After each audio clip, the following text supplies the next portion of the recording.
Alright, hey everybody, welcome to Command. This is TV Boy, and we have a special video for you guys today.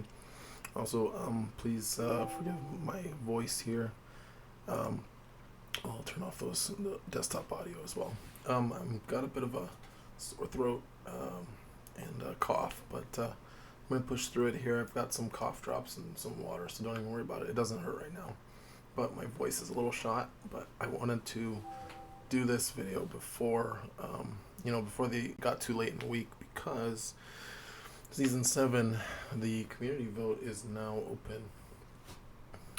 So it's going to be open through August 28th, and for those that have not participated before, what that means is we take all of the cards that were first introduced back in April that we've been playtesting now for the past 4 months, and iterating on and updating and tweaking. Now we say, hey, alright, pencils down, let's lock these in, and we tell the community, hey, go in and vote on the cards that you guys have been looking at and hearing about and playtesting. And even if you haven't done any of those things, just go in there, look at them, see what you think, vote on whether you think they're good for the game or not. We want everybody to participate. So when you go in, it's going to look something like this in a Google form, and it's going to have each card, and there's going to be 3 options. You're either going to fully approve, which means it gets permanently added, approve on probation, which is sort of like saying, hey, I'm not sure. I'm sorry, I'm getting a little bit of clipping here, I think, so I'm going to turn the gain down. But I need it a little bit higher so I can talk quietly and preserve my voice. So anyway, approve on probation means I'm not really sure. We added that recently. It used to just be approve or disapprove. Now there's this probation. So if that is what gets voted on, then it's going to be added, but it'll be not permanent, and it'll have to go through the community vote again and possibly be updated in the future. And then disapprove means it's not, you don't want it to be added, and it will be removed from the IACP game project, and it won't be playable in tournaments. So that's what's going to look like. Important announcement here: you can read all about the community vote going forward.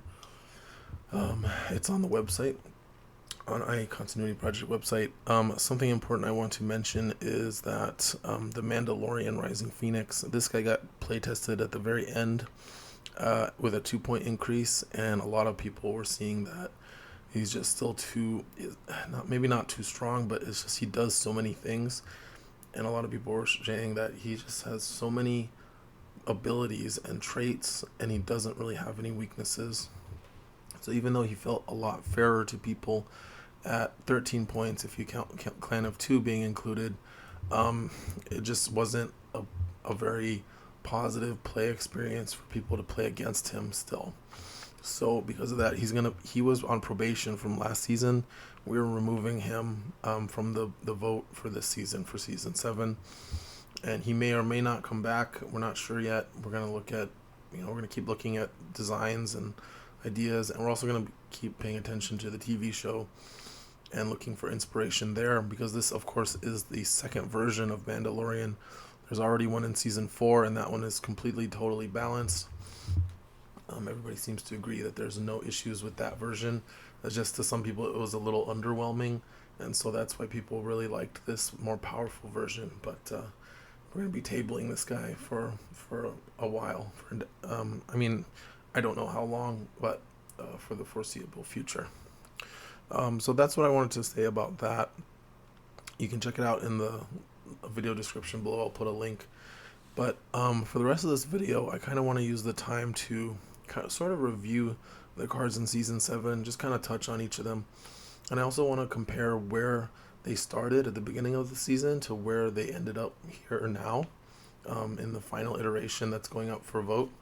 And then we'll also compare them to their original FFG versions in some cases. But I really want to just focus on where they start and where are they now. So let's start off here with, I'm going to go in the order they were posted up in the Season 7 preview gallery before the season launched, where we kind of put these cards on display for everybody to look at. And we'll start off here with the neutral cards.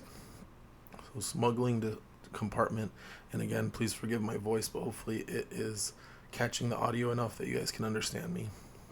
Smuggling Compartment So this card started off. This is the whole point of this card is as a counter, as a silver bullet against spy cards, specifically Intelligence Leak and what's the other, Strategic Shift. So those cards were not made any more powerful than they were in the original FFG Skirmish game. However, just as a result of adding so many new figures and updating figures, IACP has a ton of increased amount of very strong spies.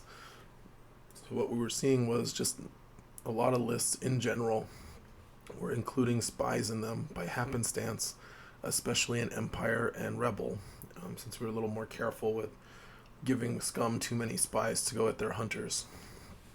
And so, some players were complaining that it's very difficult to resolve command cards if you get paired up against these Rebel or Imperial spy lists.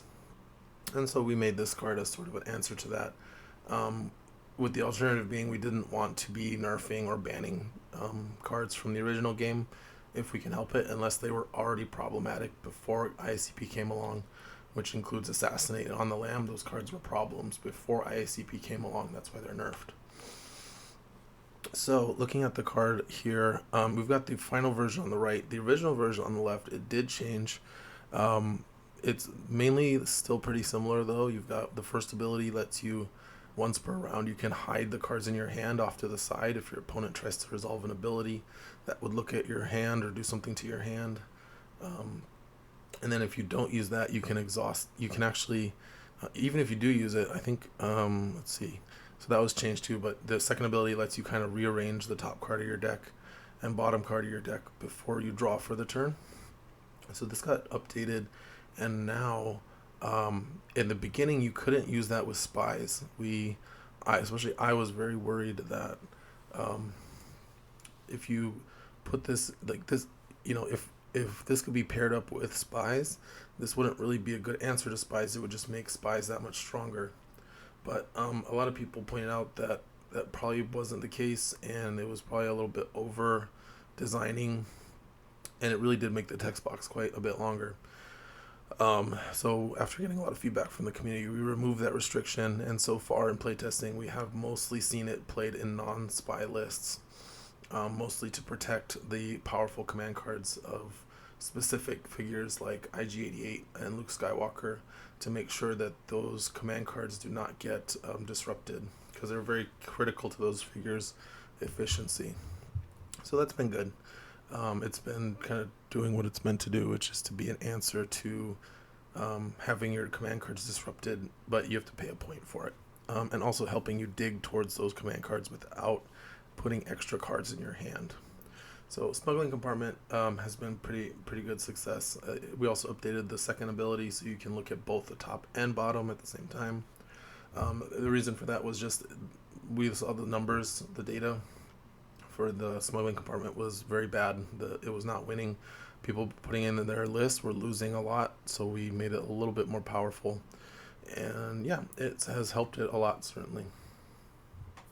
Sorry, I'm trying not to got a cough drop in my mouth, so I'm trying not to make too much noise with that. Alright, so that's been a good one. Moving on, we've got Savage Vigor. So this is a command card for creatures. A defensive card, actually. This card did not change. It is unchanged from 7.02 now. It's been doing good. We've not really seen a problem with it. We haven't heard too many complaints about it. It's 2 points, but it feels fair the way it works, because again, like many of our defensive cards now, it mostly punishes attacks that are trying to add lots of dice together. So much like Iron Will, this works very similar. So this is a good design by the guys on the committee that came up with this. It did lead to a change to another card, sort of indirectly, but it itself was not the primary reason for that. So we'll get into that later when we talk about the Rancor. Alright, moving on, we'll scroll down to the next set of cards. So Triangulate, this is a update to the FFG version of the card, which was 2 points in the original game, and you can actually see here, this is the original version of the card. It also changes the way it works so that it gives movement to the droids, so you can move them around before you deal the damage. and it adds a range restriction in addition to line of sight. So this, if this wording looks really weird to you, I promise we took this straight from this card that was already in the game, Pack Alpha. We just changed a little bit, like instead of moving 3 spaces, they only get to move 1 space. And instead of needing to be adjacent, you can do it with line of sight. But otherwise, it's worded exactly the way a Pack Alpha is. And it's unchanged from its release. So this card's been fine. We've seen people using it with like HK Assassins and similar droid lists, and it's been totally fine. It's a good card, and we're happy to see it added. Reduced to Rubble. So this card is actually unchanged from its original release. However, it did drop down to 1 point for about a month because we noticed people weren't really including it in their decks. But after having it at 1 point for a month, we were like, yeah, this doesn't need to be 1 point. This does way too much.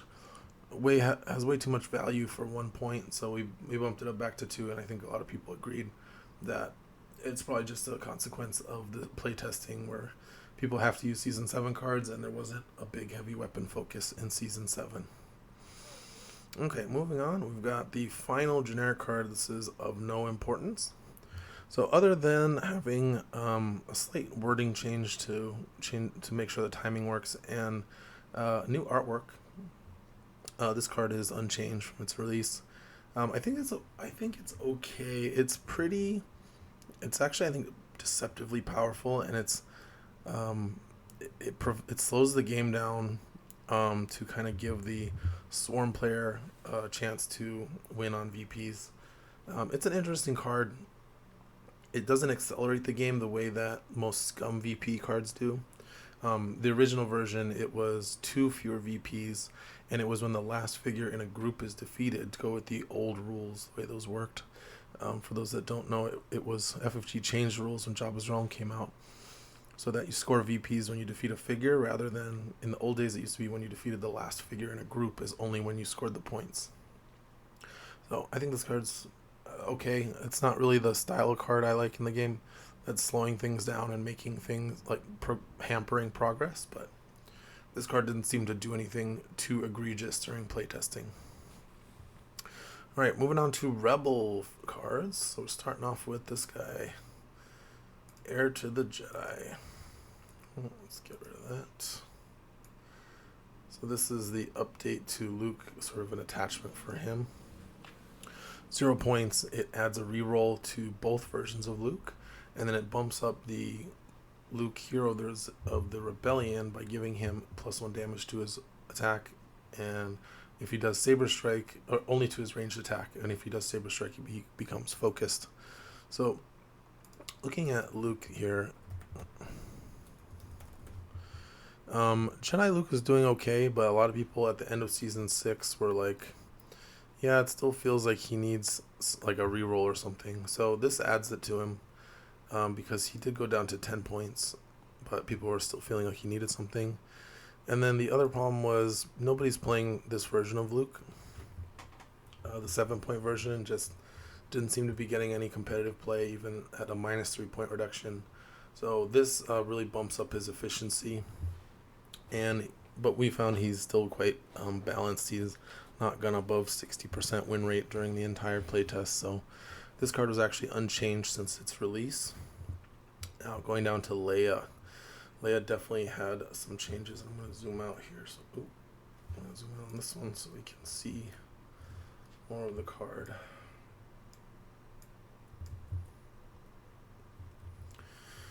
So Leia has gone back up to her original 8 cost.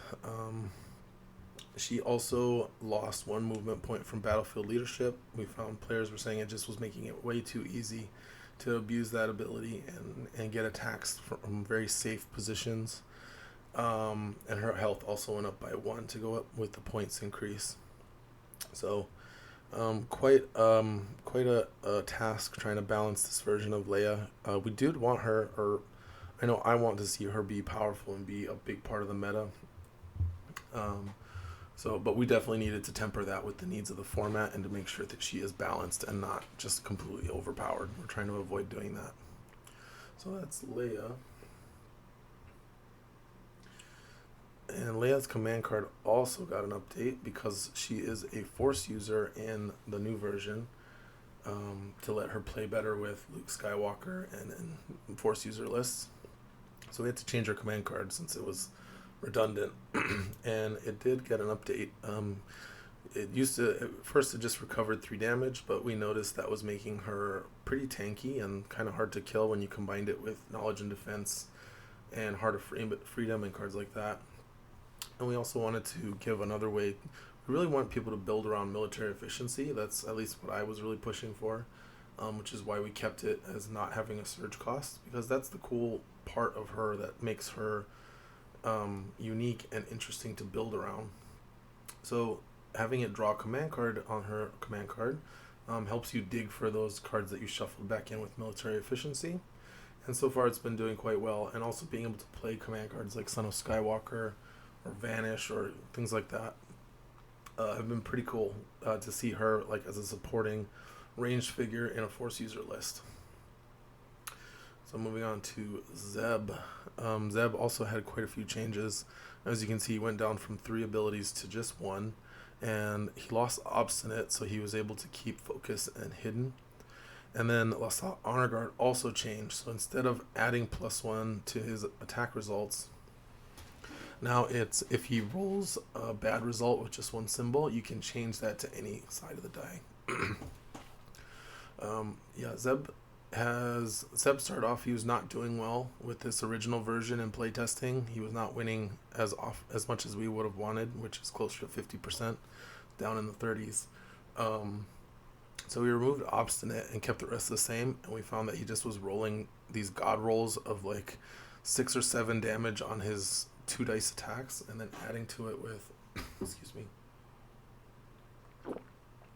adding to that with Lasat Honor Guard and then Focus and Hidden. It was getting insane. So we realized we needed to lower the ceiling, the high point, like the high level of his attacks, the high point of his variance, while allowing him to bring up the low point of variance where he rolls awful and doesn't do anything. So that punch dagger ability that we copied from campaign really helped us to get that where we wanted to be. And then looking at his command card, Carabas, that also got updated because we just felt like the original was not really worth using ever. Looking at it, the original one, this is the original version. So, like, they'll just kill Zeb before they exit their space. It's too easy for the opponent to control that. So we wanted to be more proactive. But we felt like it would be cool to tie it to his high health pool. So you can still only do 1 damage to each figure you choose, but you could do a bunch of damage distributed amongst many figures, like a big crowd. And we felt that was more loyal to his depiction in the show as well. Next one is a brand new figure for Rebels, Saw Guerrera. He went through a big change as well. You can see here mostly Wanton Destruction was a big change. It used to be that it gave all figures in a list additional surge ability depending on their attack type. That wasn't really working out, and we didn't see Saw getting used, and we got a lot of feedback from the community that it wasn't that helpful. And we looked back again at our designs where discarding command cards is something that is really useful for getting players to use more situational command cards in their list, which only serves to increase list building variety, because you're opening up new options for players where they can now use cards that otherwise were too risky to put in their command deck, because if they lost the only figure that could play them during the game before they drew it, they wouldn't get to use that card. It would be a dead card later on. That's the whole point of Heroic Effort, for example. But that card has not quite performed the way it needed to. So we looked at what we could do if we could make this a discard cost, and what else we could do. And we went with a version very similar to Heavy Fire, except that to make sure that it doesn't play like Bib, where it's adding a damage to the target, we made it so you had to choose 2 figures other than the target. And that was working pretty well internally, and It looks like it's doing quite well. Actually, I think it's been a mix, but it looks like it's doing pretty well right now in playtesting.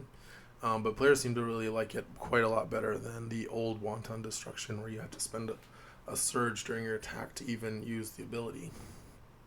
Discarding a command card seems to be much easier cost to pay, but still a real cost.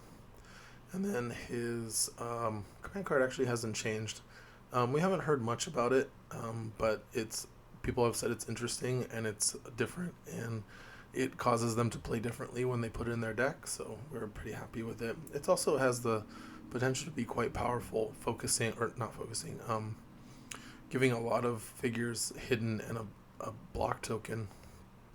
It can potentially affect your entire list, but you have to spread out quite far to do that. But it's quite potential to be quite powerful. Check on my... Okay, great.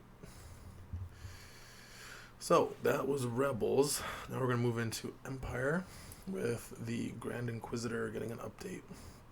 So he has not changed much since his original release, but we did change something very specific, which is we got feedback from folks that, lightsaber throws felt like a gimme.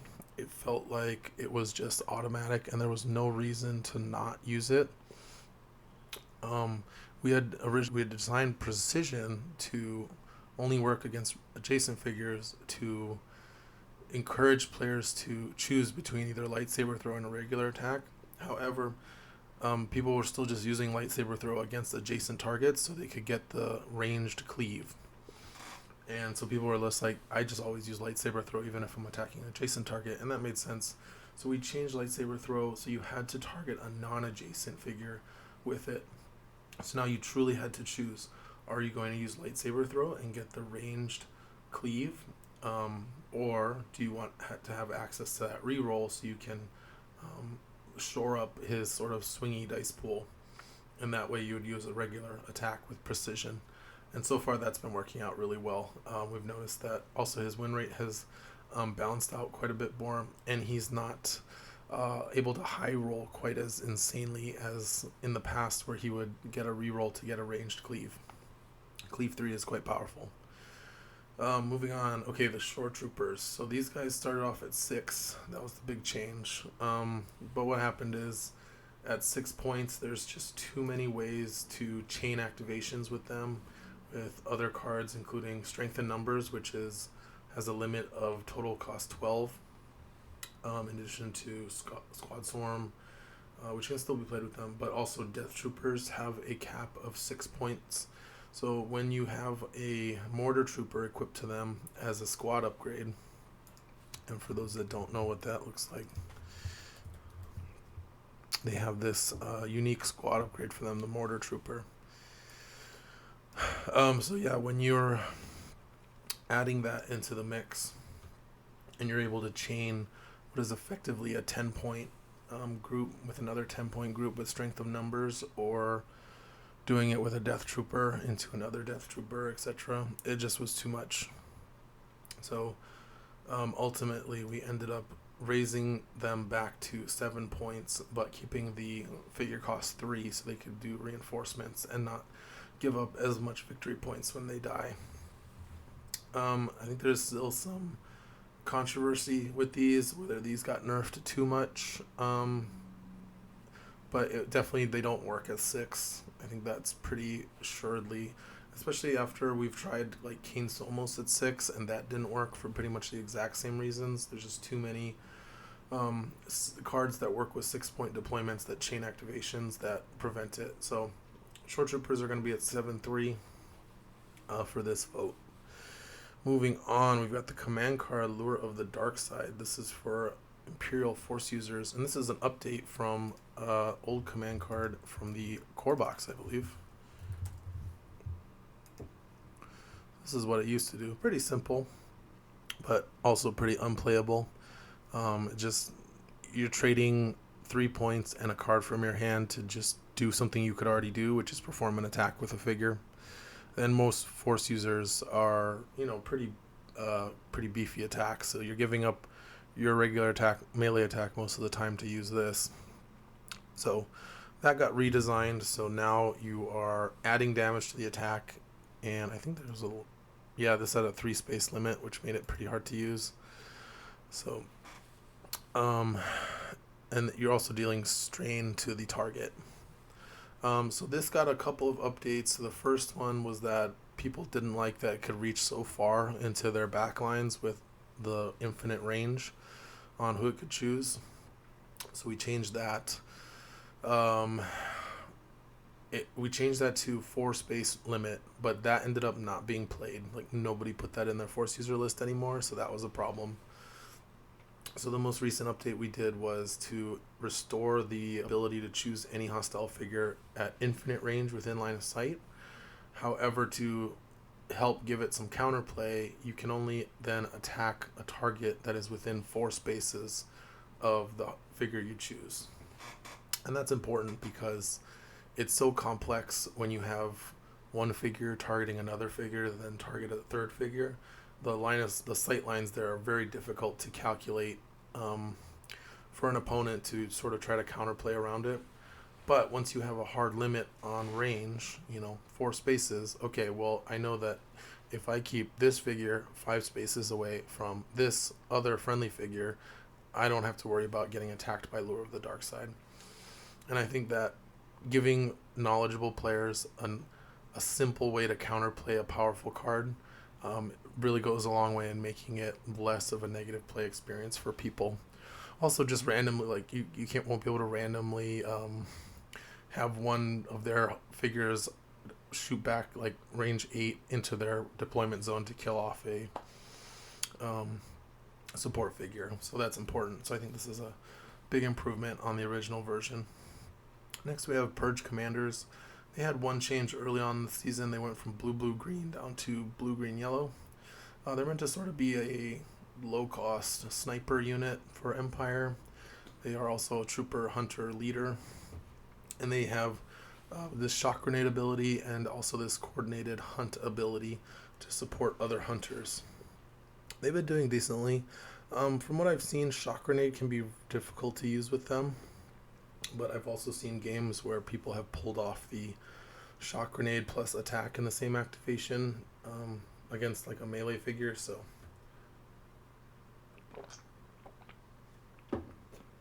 yeah, they've been doing okay. And then finally we have the Purge Trooper to go along with the Commander.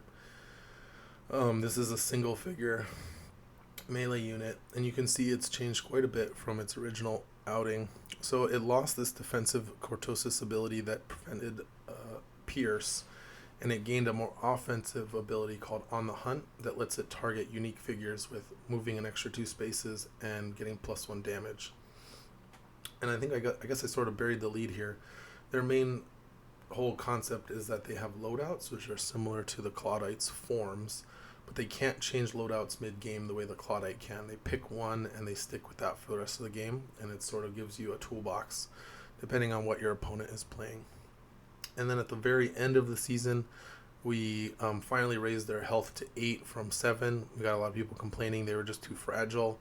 It's too hard to get them into position, especially since they're just a single figure activation. They're not a double activation like a lot of Imperial troopers are. So that made it complicated and difficult to get value out of them. But we've seen now they do hit pretty hard, especially as hunters. They can hit quite hard. But again, because there's only one of them, they have to hit a little bit harder than normal. Like, because you have like 2 jet troopers are going to double tap something when they activate, and this guy doesn't get to do that unless you're playing command cards to do so. So looking at their form cards, we have 3 forms, and we'll go through them here. We've got the Electro Batons. That is unchanged, which lets them do an extra attack with a single green die when they attack during their activation. And then they have Surge for Deadly. The Electro Hammer, we'll skip to that one. That one also unchanged, I believe. Yeah, so that does area of effect damage when they attack, similar to sort of like a blast. But it can actually hit a large figure that's adjacent to the space it's occupying. That's an interesting one for people to look at. And then finally we have Electro Staff. I'm just going to make sure I'm still recording. I don't want to be wasting my voice here if it's not recording. Okay, and then so finally Electro Staff. Now this one did get updated quite a bit. So it originally had this ability where if they were like adding, if they're re-rolling dice, you get an extra surge, or if they're spending power token, you get extra damage. We sort of simplified that down to if the defender does anything to their dice, including re-rolling a die, adding dice to the dice pool, or modifying the defense results, you get to ping them for a damage after the attack, and that goes through defenses. So you could do 0 damage with your attack, and you'll ping them for 1 if they do something to their dice. So people really like this. It hits a lot of things that the original one didn't, and like it hits like anything that's adding +1 block, anything that is playing like knowledge and defense was a big one we wanted to hit, and it goes through dodges and things like on the lam as well, which people really like. So that's been really good. Moving on here, try and get through the rest of these. Okay, scum. We've got quite a few scum to go over. So Cad Bane is new to the Imperial Assault universe. I know he has a Legion figure, so that's really good. I have no idea what he does in Legion, but you guys can tell me in the comments if he's any bit similar to his Legion card.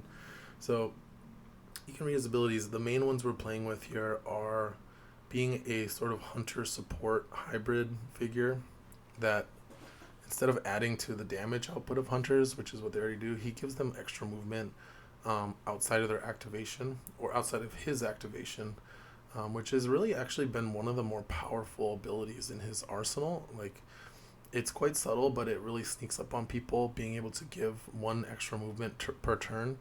But importantly, he can't do it to himself during his activation, but he can do it to himself during other figures' activations, which is also really neat. And then the ability that I think has gotten less attention is Flawless Execution, which is, it's an autofocus ability, but it plays with that by saying, you know, if you're already focused, normally an autofocus is useless, but if he's already focused, he gets a power token and he gets to change his green die to any color. So fun to play with, to have like a autofocuser that you can focus. He got a change. Let's see, what was it? We changed the +1 Pierce 1 to +2, so he's not as hampered by Zillow technique any longer, and that seemed to be enough to get him out of the low 40s and closer to 50% win rate. And then he's got a command card. This actually plays quite nicely with I Make the Rules Now, but importantly, we designed this so that, because it's letting him attack out of activation during another figure, like a hostile figure's activation, and so we wanted to make sure that you couldn't kill the figure that's activating in order to negate its activation the way that like Jin Odon does. It tends to be a very feel bad for people. So you can attack another figure that's not activating, and that's been pretty good. People have been using that. It's, 2 points for a free attack is pretty standard right now in Imperial Assault for a command card, especially on a unique card that can only be played by 1 figure. But it's gotten play and it's been doing pretty good. All right, next one. Okay, we've got the Rancor. So you can see the Rancor here. Quite a few changes made. Let's see, where do we start? So first of all, the Recover 2, that got removed from the Surge abilities and it got moved down to its Voracious ability. Crippling Blow was changed. That was definitely too strong because there was no way to play around the restriction. So if you're a melee figure and you get hit by that, you're just stuck and there's nothing and no card you can play to get around it. So that got changed to just being a stun, because we found that there's a lot of ways to answer stun. So it's a good counterplay there. Trained got changed. So I mentioned this in the Savage Vigor card.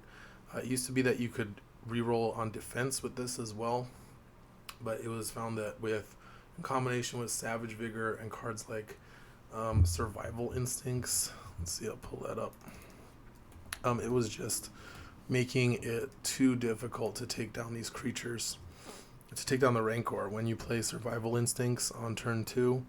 And then with like Dr. Aphra, you replay it on turn 3 and put it to the game box. And you've got this reroll on defense to make sure you're always rolling 2s and 3s. Block results.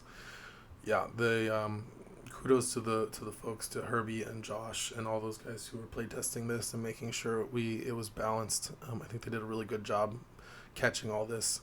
And then Voracious now has, like I mentioned, you recover 2 damage. That basically got taken away from the Surge abilities because it was too easy to get multiple Surge for recover 2 triggers per round, with thanks to Voracious and things like Pummel. And it meant that the Rancor was recovering too much damage each round. So definitely got nerfed quite a bit from its original debut, but I think it's in a really good place now, and it's going to be a lot of fun for people to play.